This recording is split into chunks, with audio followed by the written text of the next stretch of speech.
عايزه اقول لكم مساء الفل عليكم يا احلى اخوات في الدنيا كلها. صلوا على النبي حبايب قلبي واذكروا الله الا بذكر لا تطمئن القلوب. عايزين كلنا نستغفر ربنا قوي قوي الفتره اللي جايه اكلمكم في موضوع مهم قوي قوي الفتره اللي جايه اقول لكل ست، جايه اقول لكل حما، جايه اقول لكل راجل، لكل زوجه، لكل عروسه لسه داخله على جواز. بالله عليكم اتقوا الله، اتقوا الله. عايزه اقول لكل واحده مقاطعة مامتها أو مقاطعة أخوها أو أختها أو مقاطعة جارتها بسبب أي مشكلة أو أي حاجة، بالله عليك تراجعي نفسك. احنا داخلين في أيام مفترجة، مش عايزين نخش على الأيام دي وحد فيها مقاطع حد وحد فيها مخاصم حد.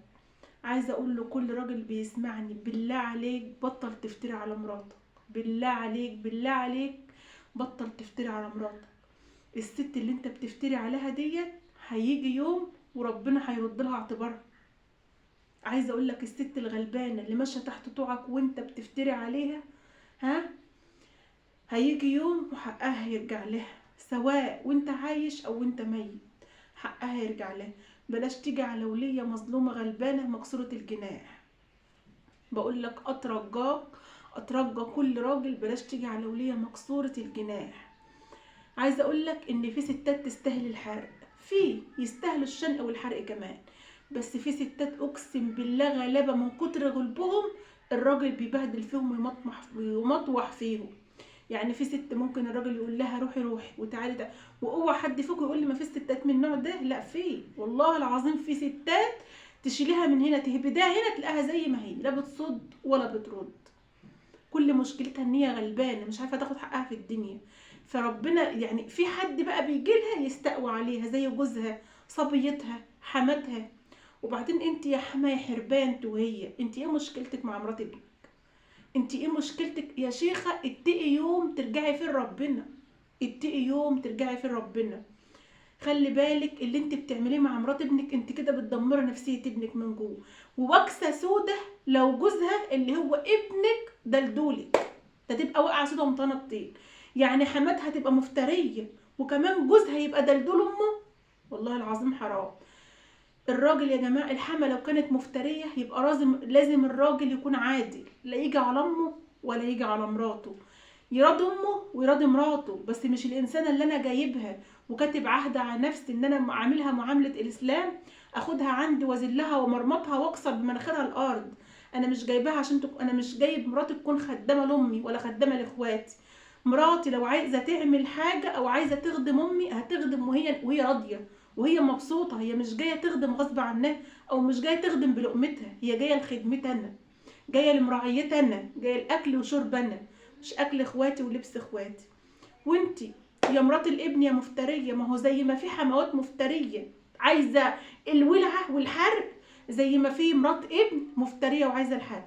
وخلي بالك يا مرات الابن بكره تبقى حما، خلي بالك بكره تبقى حما.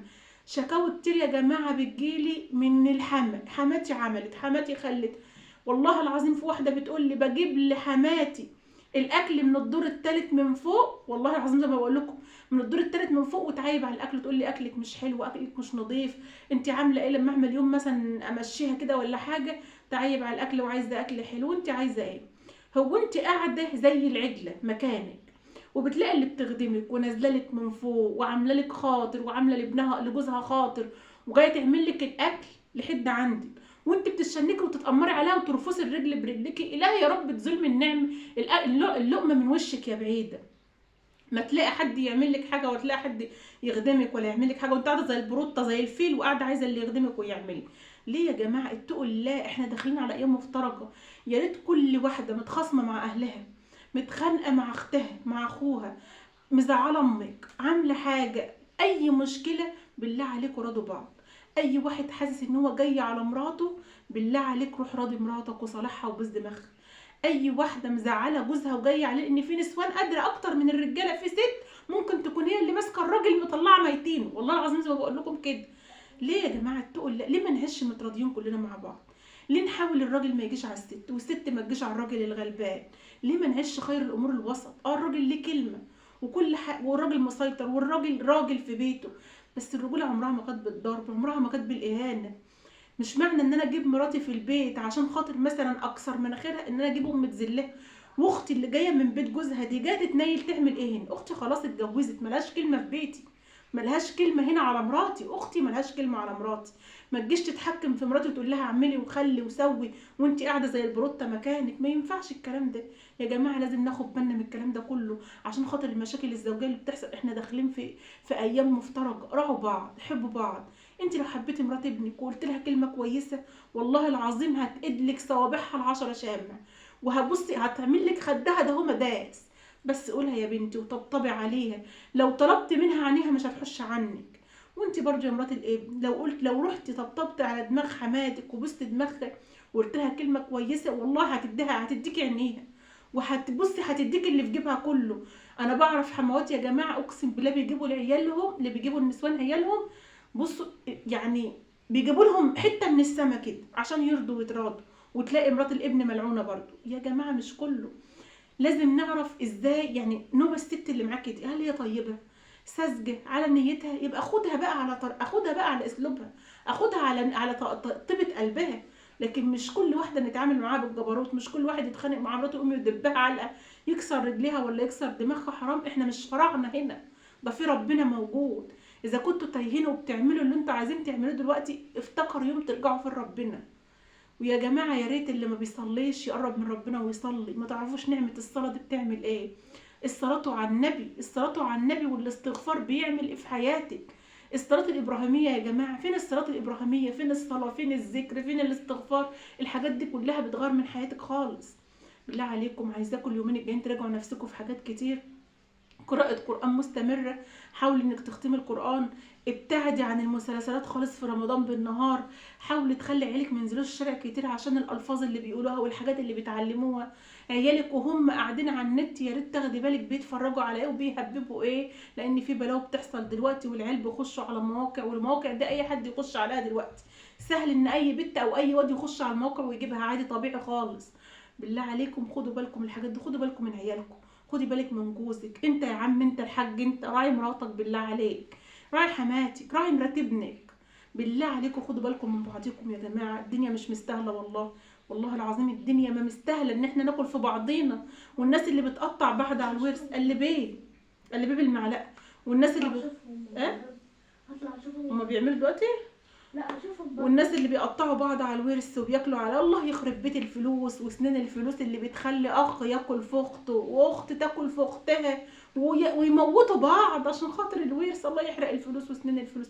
ليه ما نعيش كلنا متراضيين؟ ليه ما نراضيش بعض؟ ليه ما نصالحش بعض؟ ليه ما نروحش الاخوات اللي انقطعت على بعضها، ليه ما نروحش نزور بعض ونقعد مع بعض؟ واروح عند اختي كده اشرب معاها كوبايه الشاي وتفك معاها بكلمتين. واختي بس بلاش اخش بيت اختي واحرق دمها، ده انا جوزي جاب لي وانت ما جوزك ما جابلكيش، ده انا مش عارف راح فسحني امبارح وانت جوزك ما فسحكش. طالما اختك حالتها اقل منك ما تخشيش تحرقي دمها بقى، خشي طبطبي خاطرها، قولها اصبري عيشي، اللي بيصبر بينول. بكره ربنا هيكرمك، بكره ربنا هيعوض صبرك خير، بس اصبري يا حبيبتي. احنا كلنا عايشين في الدوامه ديت، كلنا ظروفنا زي الطين. اتكلمي معاها كده، ما تحسسش ان انت احسن منها وان هي اقل منك. بالله عليكم يا جماعه راعوا نفسيه بعض، راعوا احساس بعض. الواحد والله بيشوف حاجات من جوه. حسب الله ونعم الوكيل في الظالم والمفتري. خدوا بالكم من بعضكم يا جماعه، بالله عليكم خدوا بالكم من بعضكم.